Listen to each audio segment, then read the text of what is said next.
And now, presenting personal development in the PM. What a wonderful time that we're having. How are you all feeling that you have an extra hour of sunshine? Woo! What does that actually feel like to you? Because you have to think of how you feel has a lot to do with personal development. And it really starts showing you the way that you think. Now, Samantha may be here just because she has a way to make you feel warm and cozy. So cold. And that It's warm true. and cozy feeling really gets to you. But Oh, what happens when people are giving you the cold shoulder, the thumbs down? Who not would give you a thumbs down? What would that entail? When me. do people do it? Where does that happen? And ask yourself the question, why? Yeah. Why the thumbs down? Oh, Starting, you cheated and you looked, Lester. oh, you didn't think that I was not, I didn't cheat and look. I had to wait on it and wait on it, and I was Educated. busy. I was busy. I was busy being, what do they call that? Quizzitive. Okay, some people might say nosy. So, No, Oh, no, that's not nosy, but that's funny. no, it is funny though. so to present this topic tonight, we're gonna let our mompreneur really present Yes, this topic in the way that she was presenting it to us I through agree with surprise that. method. So Yeah, come on yeah, that in, sounds like a great plan. Miss Mompreneur. Um, so here's what I'm gonna say is hmm, you'll notice the title tonight says what we're talking about is thumbs down. Boo. And then I followed it up with who, what, when, where, why. And the reason being is because I was inspired by Samantha's lovey little Gabe, who is just as darling as can be. And uh, he was playing around and like, kids are hilarious. Thumbs down. And then it made me think, hey, let's talk about that tonight. We talk about, uh, thumbs up, high fiving, positive mental attitude every day, PMA every day, growth mindset. How do we develop the skill set and the tools necessary to ward off, if you will, and not, choose how we internalize, you know, thumbs down from any direction. Thumbs down could be a physical thumbs down. Thumbs down could be a verbal thumbs down. It could be a non-verbal thumbs down. People experience thumbs downs. They're everywhere, depending on, are you acknowledging them? Are you welcoming them into your space? Are you not? So I think let's share some examples of when we've experienced a thumbs down, and even if it was years ago, Oh my because goodness. how the who, what, when, where, why behind that has led us to where who we are and where we are today. Professor? Well, I don't have a filter, so when I say things that people that are, are not the popular opinion, might be like, Samantha, what? Huh? And they'll give me the thumbs down. But I like to give the thumbs down for fun. Like, I'm like, oh, it's a funny gesture, not to be insulting, to say, hey, you suck. More like a, hey, let me give you a thumbs down just for this, just to make you laugh for the day. And I know you're talking about, oh, thumbs down, and what could we do to improve, or maybe a thumbs down that took us to today. I can't think of one. I just know that sometimes my mouth gets me in trouble and I don't think before I speak. And that's what gets me a thumbs down. But I find it quite funny. And I find that people laugh around me when they hear that, and they're just like, really? Huh? Did she just say that? Why did she say that? So I just take it as such a positive thing. I don't know. I understand that it's meant to be a negative gesture, uh, of disapproval or loss, or the fact that somebody just truly thinks like, yeah, you totally sucked. But I don't see it that way.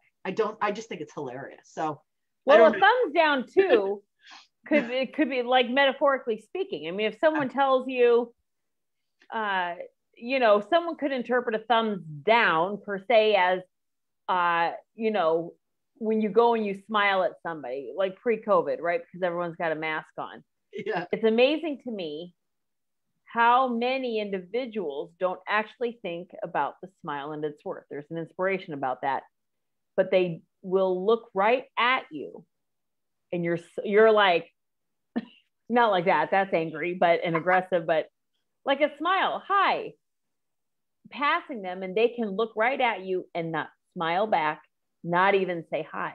And it amazes me. And you don't know what's going on in their day. You haven't walked a mile in their shoes. Sure, yeah. There's a lot of that, but it still, I'm like, really? I'm just like, come on. I hope my smile sure helped you out when you walk around the corner.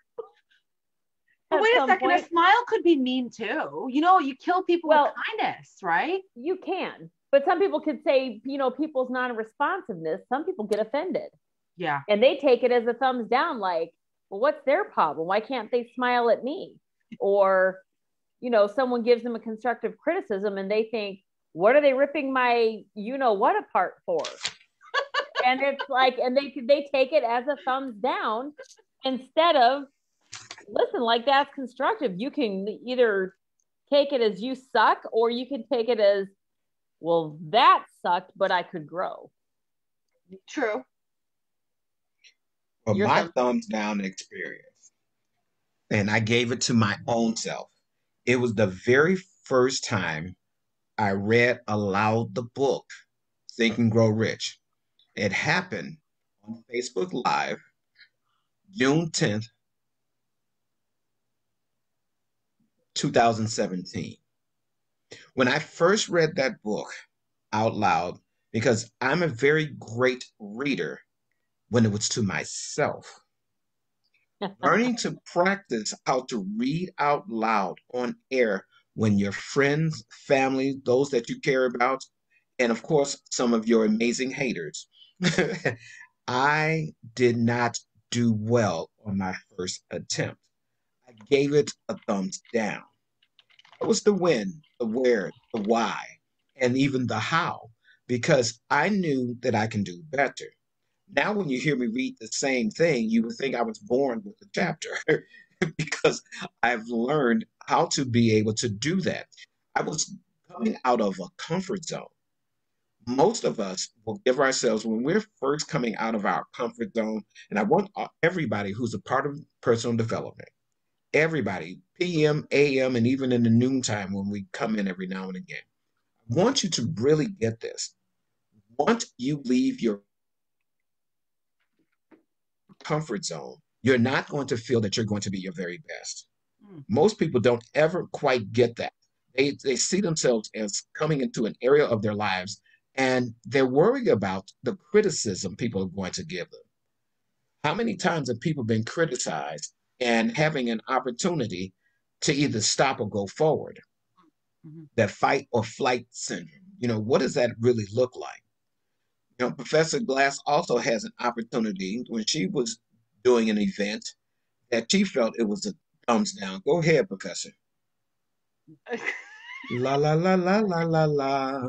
Oh, okay, yeah, my car karaoke. Oh my gosh, I love to sing in the car.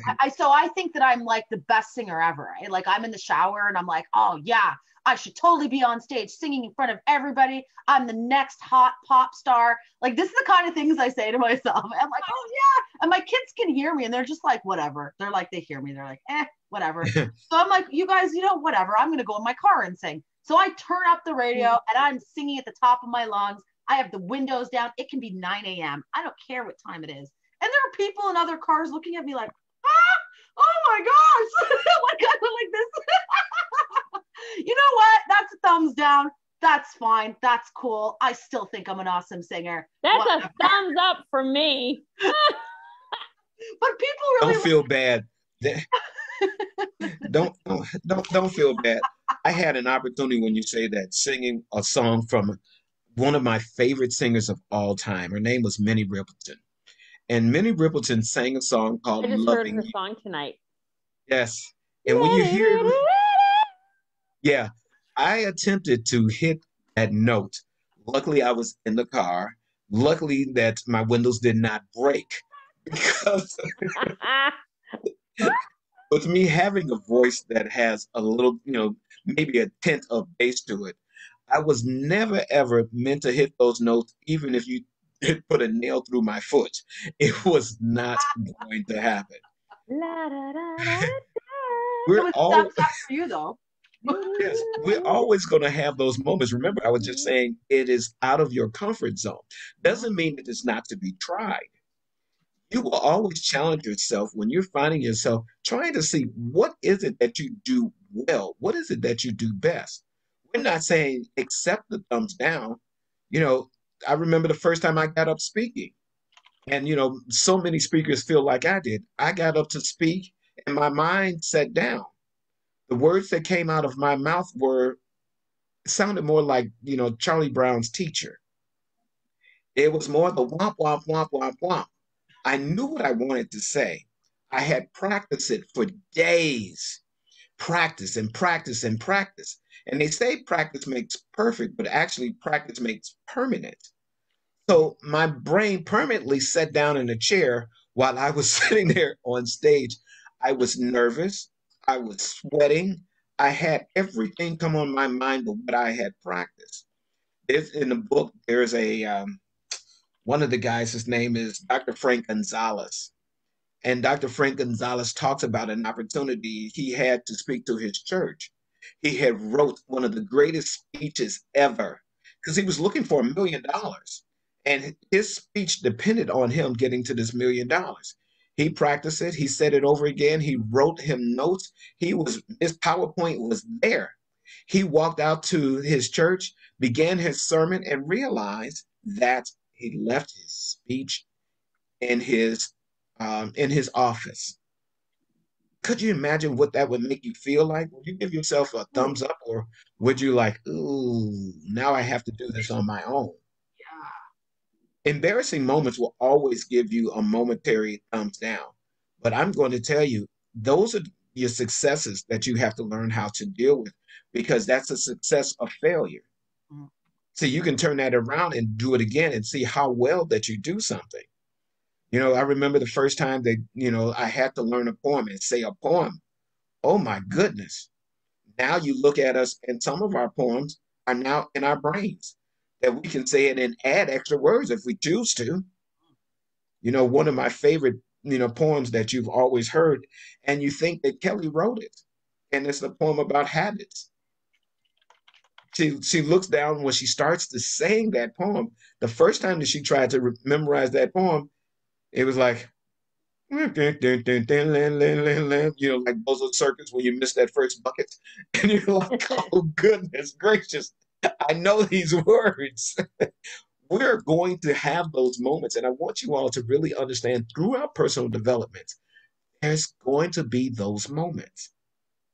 Kelly, excuse me, Mama Panur.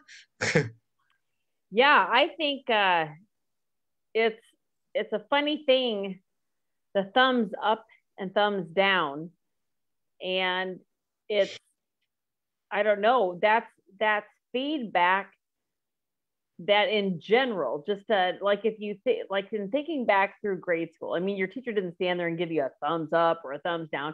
Sometimes with certain things, it's like, hey, thumbs up on that one or thumbs down, but it was very reflective of in general feedback that's given, feedback that um, it misses key components like how can you do it better? How can you improve? How can you grow? So when you're given feedback that doesn't offer a solution or an understanding of what could be changed, then it's hard to appreciate it, to grow up appreciating it, right?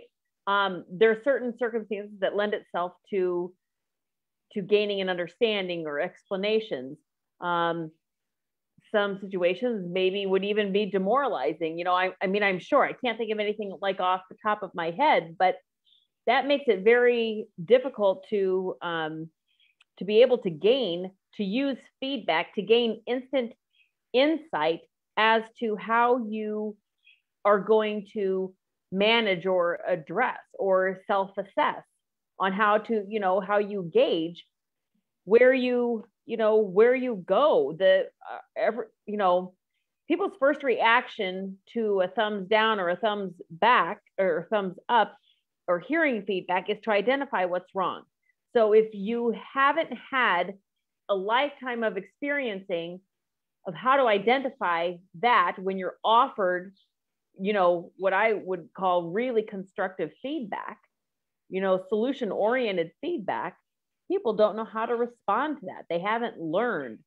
They haven't maybe not even realized that goes hand in hand. And there's just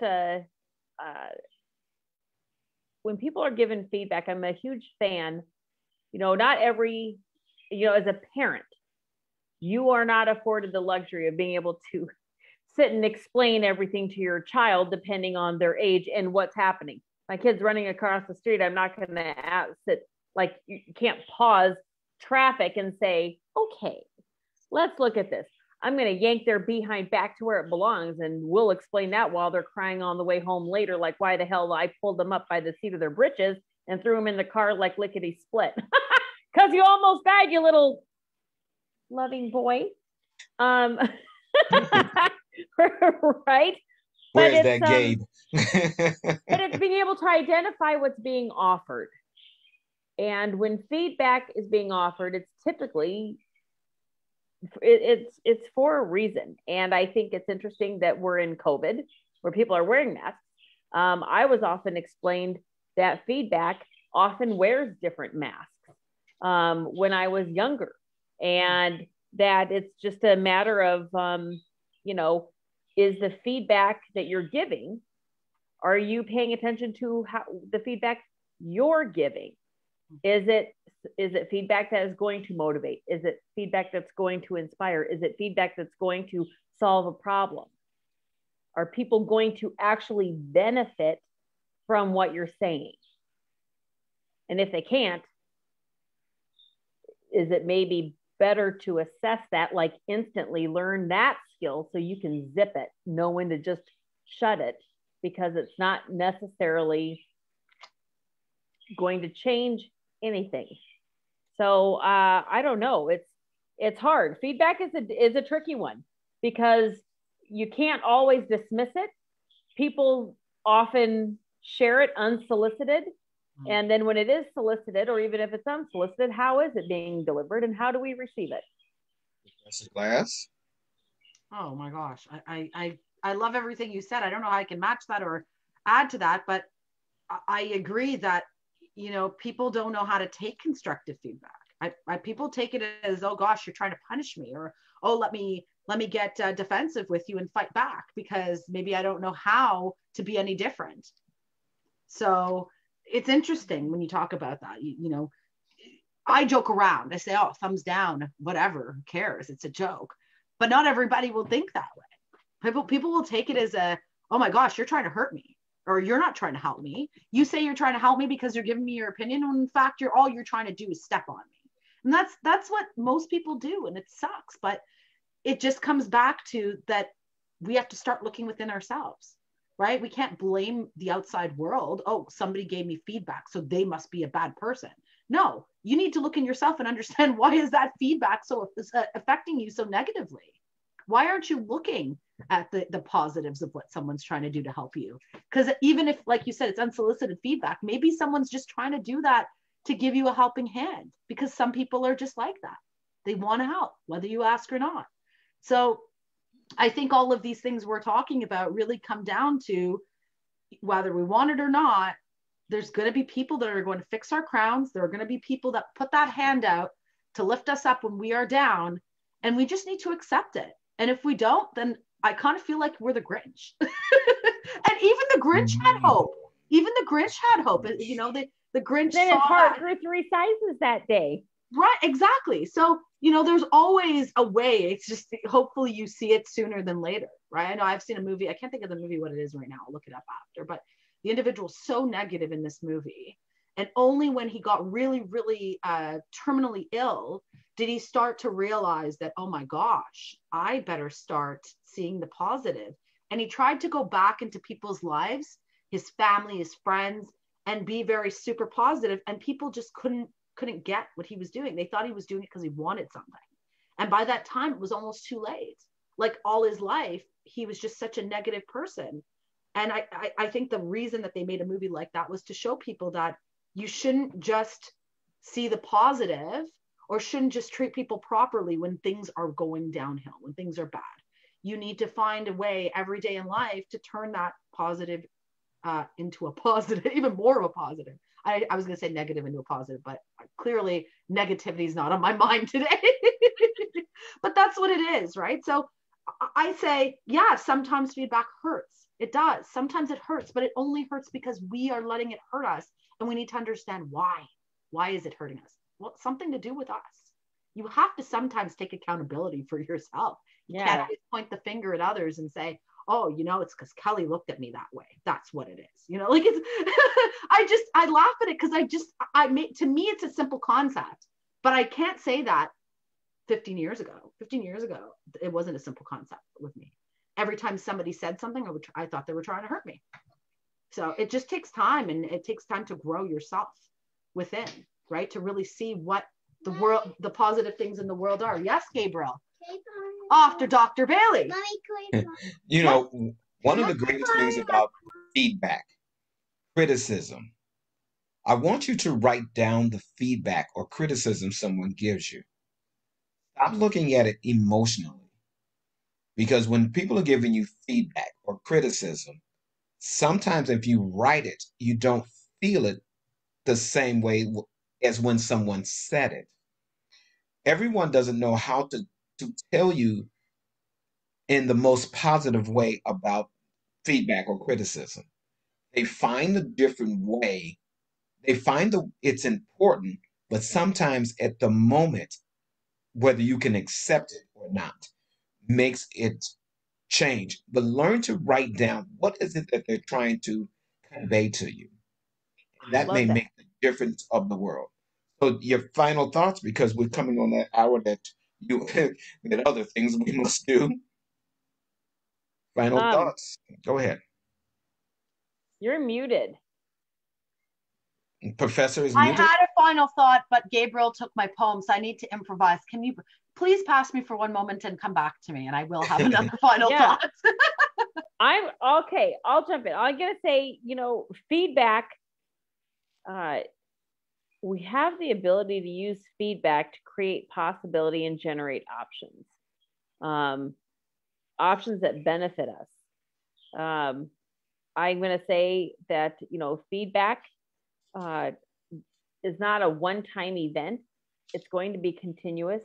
You cannot possibly live out the rest of your life with your 2 feet planted on this earth and think that you're not going to have multiple interactions over time that are going to offer feedback. And I think when we spend more time understanding our own reactions, understanding where we stand, understanding where we are in life, we'll understand how to use feedback in our next steps. And that, you know, at the end of the day, we are the most important people. I'm the most important person. Samantha's her most important person, Lester, and so forth. So, you know, we are responsible for our reactions. Talk to our kids all the time. You know, every action has a reaction. We are responsible for these, and our willingness to learn and profit at any given opportunity is up to us. Okay, Professor. So Napoleon Hill poetry book. I'm obsessed with it. So I'm going to read another poem tonight from it. And this one's called Just One. So one song can spark a moment. One flower can wake the dream. One tree can start a forest. One bird can hurt a spring. One smile brings a friendship or begins a friendship. One hard clasp lifts the soul. Hand clasp lifts the soul. Clearly, I can't read tonight. One star can guide a ship at sea. One word can frame the goal. One vote can change a nation. One sunbeam lights a room. One candle wipes out darkness, and one laugh will conquer gloom. One step must start each journey. One word must start each prayer. One hope will raise spirits. One touch can show you care. One voice can speak with wisdom. One heart can know what's true. One life can make a difference. You see, it's up to you. I love it. I almost need a tissue. Yeah, I like that. Okay, my closing thought tonight. When things go wrong, as sometimes they will, when the road that you're trudging seems uphill, when the funds are low and the depths are high, and you want to smile, but you have to sigh.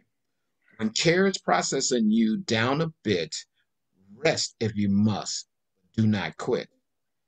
You say life is queer with twists and turns, as everyone sometimes learn.